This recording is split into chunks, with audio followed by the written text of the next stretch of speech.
everyone who's watching, who's in the VR Nation and still thinks Snapchat is a terrible investment of their time, what would you say to them? Just very easy, like very simple question. You can't, I mean, something that is, there are so many people using it, it's not a waste of time. It's a beautiful app that is just as conducive to absorbing content as creating content. So my big mission is to get people to go out and make things, and Snapchat is the perfect segue into that. So for that reason alone, you should go out and learn about making things. It's incredibly satisfying for me. Download Snapchat, get on it, and start doing cool stuff. Why would it be a waste of time? It's like billions of followers are on it.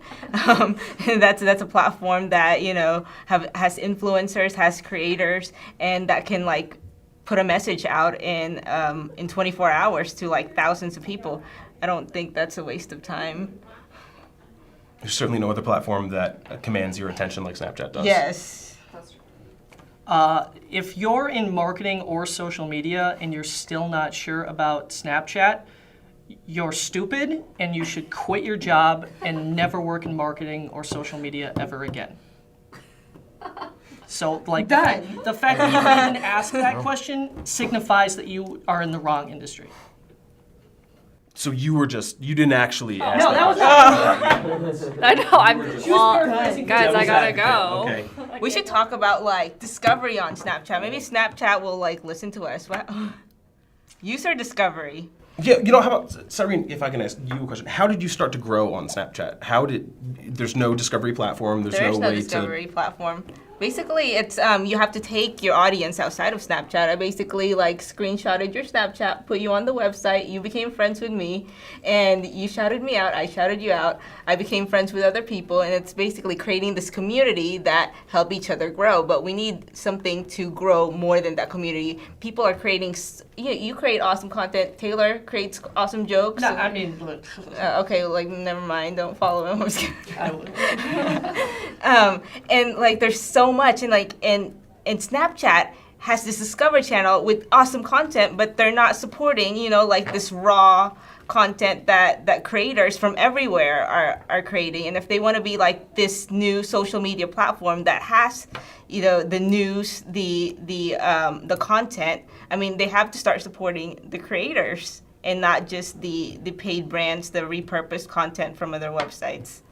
Can I play devil's advocate? Yeah. Like I've told you, I don't want a discovery option. I think that it would lead to too quick of saturation. And what happens so often when there is a discovery option, like what we saw in Vine, is that the little pretty teenage boys just so often skyrocket to the top. I think you're a pretty teenage boy. I'm not a teenage boy, but You don't want to grow. no, I think oversaturation is such an easy thing to happen It's with not the discovery. oversaturation because, like, on Netflix, you have like thousands of stuff, but you only have a few ones. People are going to be more selective, but If you'll it's an be. editorial Discover page, that's different than a popular page. I would say an editorial Discover page would be something that I would support. But anything that's like popular on Snapchat is super gross to me. I think it would be interesting to see what would happen, given that the platform is so established right now, introducing it this late in the game. It would be really a game changer. I mean, Vine, it started out with that. Sorry, Gary forgot his phone. Do you mind if I grab that? We should have stolen it and like went on a Snapchat. Well, Vine No, we took can make a something while from to get a popular page. Like, didn't it? I think so. Well, They have on the rise now too. yeah, and I mean just the ability to, the searchability, Yeah. and sharing and having any sort of metrics tied to your content. Yeah, like reblogs Loops just came. One question I had for you guys is, when do you think Snapchat will show views to public? So like, we know how many views we get, but when do you think Snapchat will show the public how many views we I have? think the keeping the public, the views private is actually like less social. Like for people who are not influencing, they don't want to show their views to the public because it's, So do you not think that they'll show views to public? I don't think they should because it's like, you know, there's billions of people following it and maybe like 100, I don't know, influencers. And like we want to show our views to the public, but the other people don't want to show that they only have like 17 views or 17 of their friends do it. So, you know, I know like Snapchat influencers with like 17 people watching. That's a problem.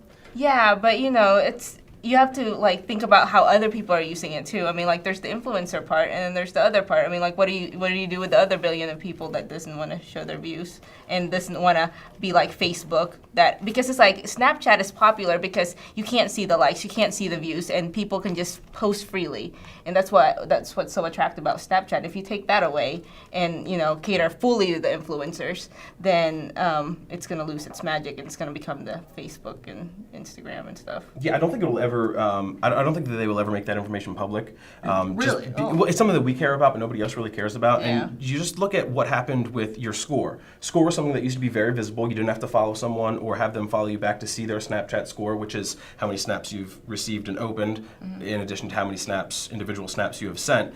And now that has something that has even become more restricted in how you can view it. That person, you have to follow them, and they have to follow you back for you to be able to see their Snapchat score. So given that information alone, that they're already starting to withhold some of that, some of those metrics, I don't think they would ever come out and make views and screenshots something that everyone could say. So, like, I guess, are we watching Snapchat kind of evolve mainly into just back to a messaging platform again? I think it always was a messaging platform. That was their main goal, and certainly with the Chat 2.0 upgrade, which really seamless and helpful. I mean, it's a really good update. It's really cool. I think that they're solidifying their place as a competitor to Facebook Messenger and what's the WhatsApp. WhatsApp, yeah. So, like, here's a crazy question. Do you think that we would ever see them take away stories?